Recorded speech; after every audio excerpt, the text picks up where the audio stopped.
How's it going, guys? My name is Rich AK with AK Growth, a branding studio focused on intent-driven marketing. And today we're going to start a new series. Basically, we're going to go over the technical aspects of things on the web, your website, social media, anything along that nature, and probably related to media.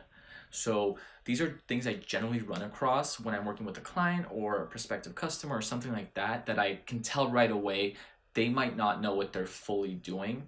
So I always make sure I have to fix it. But today we're going to talk specifically about media and photos and pictures. PNGs versus JPEGs. How do you know what to use when? What do you use for your logo? What do you use for a photo? How should I be posting these things? Because if somebody comes across your website or whatever and they can see that you're using the wrong format, it's pretty easy to tell that you might not be a professional in that specific space. So if you want to find out how to do it the right way, let's get into it. Alright guys, so before we dive into all the different file formats that make people's heads spin, let's just break it down and talk about the different types of pictures that you can even have, right? So let's start off with the basics. Let's start off with the photo. A photo, you just take that on your camera, right? And then you upload it to Facebook, whatever. That's just a regular photo that's taken on a camera. Second, we have digital illustrations, and those are graphics that are usually done by a designer or someone along that nature in Illustrator or in Photoshop if they're working on a digital image. This is not a photograph. This is a graphic. It usually has sharp lines. It usually has text going through it. It usually has different types of graphics inside of it. That's what's known as a digital illustration. Now, when it comes to these digital illustrations, you can break that down into multiple different formats. There's a rasterized digital illustration, and then there's a vectorized digital illustration. Not to get too complicated, but for point of reference, if something's a rasterized image, it can't usually be scaled up without losing quality. And if it's a vector is basically a mathematical equation for an illustration. So it's all just math behind that box that you just drew and colored in red. There's a giant math formula behind that. That can be scaled infinitely up or down without losing any quality, because once again, it's just math, it's just numbers, and they're scaling up lines and whatnot. So that's really the things that you need to know if you're running a business or if you're a marketer or stuff like that. Remember, there's photos for pictures, there's digital illustrations, and those digital illustrations can be either rasterized or vectorized. Alright, so it's pretty easy so far. Once you start segmenting those things out, you're like, okay, it's kind of manageable. So let's get into the first part, which was photographs. Usually you save photographs as JPEGs, and the reason for that is a JPEG is a compressed type of file. So it compresses it down and makes it smaller. If you're a photographer, or if you've worked with photographers and they used a RAW file, they called it a RAW, those types of files, the uncompressed picture that comes out through your camera, it's going to be about 30 megabytes or more, depending on the megapixels. So it's not feasible to upload 30 megabytes to a website for one photo. It just doesn't work that way. You don't want to do that.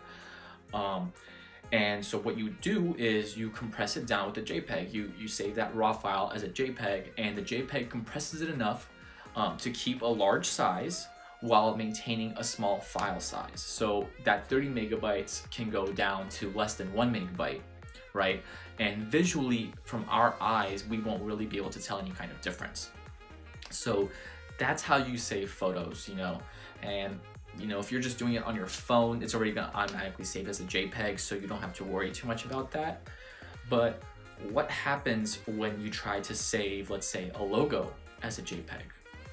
Well, there's this thing called artifacting, and basically what that means is if you've ever looked closely at a digital illustration, let's call it the logo, if you've ever looked closely at the logo and it's a JPEG file format, well, wherever you see text, wherever you see sharp lines, wherever you see sharp edges that coexist with another sharp line or sharp edge or whatever, or background, if you look really closely and zoom all the way in, you can start seeing weird little spots that appear around those edges, and basically it creates this weird little blur inside of that digital illustration that is not noticeable in a photograph.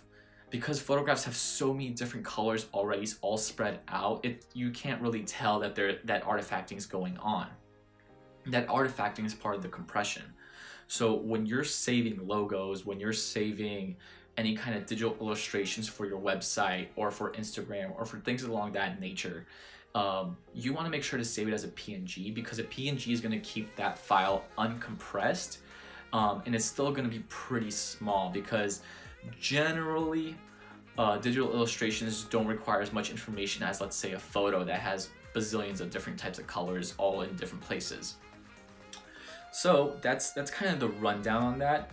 Usually what happens is a person will try to upload their digital illustrations or the logos as JPEGs, and it just does not appear as clear, doesn't appear as cut or as sharp as it can. And people wonder, like, why is that guy's look so good and mine kind of looks bad? So that's the reason, it's compression. Now let's dive into the vectorized formats. Usually when you're working with different types of designers, they might ask you for a vectorized file. Vectors can be PDFs, they can be Adobe Illustrator files, they can be SVGs. So when you're uploading a vectorized file to the web and you want to make sure that file can scale infinitely up or infinitely down, you want to upload it as an SVG, and you probably want to ask your web developer to do that, because it's not the same as uploading a regular JPEG to your website. So that's really kind of the rundown. It's basically very simple.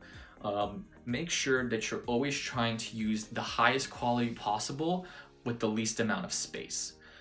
And a good point of reference is logos, digital illustrations, digital things that were designed by a graphic designer. You want to save those as PNGs when you upload them to the web. When you're working with those designers, when you're working with other marketers, you probably want to send them source files if they request it. Those are going to be the Adobe Illustrator files, those are going to be PDFs, and those are going to be Photoshop documents. And then you have your photos, and those you can really just save as JPEGs, and it really won't make any kind of difference. But just knowing those simple things is gonna completely make you look very different. You're gonna look way more professional than having a rasterized logo that's already artifacted on your website in your header. You know, anyone can spot that from a mile away if they know what they're looking at. I really hope this video helps. I try to keep these videos short and to the point, concise. And this isn't really common knowledge. Most people aren't gonna know this. But it makes such a big difference. It really does. And knowing those three little things is completely revolutionary. And it might not seem like it, but it really is when it comes to the digital space. So I hope this video helps you out. My name is Rich AK. I run a branding studio. I focus on intent-driven marketing. I make sure that everything that I do has purpose behind it. And if you need any kind of help with the stuff that I talk about on this page, please let me know. Please reach out, leave a like, leave a comment. Let me know what you think. And talk with the group, because we're all in this together. We're all trying to get better every single day. I hope you're having an absolutely great day, great weekend.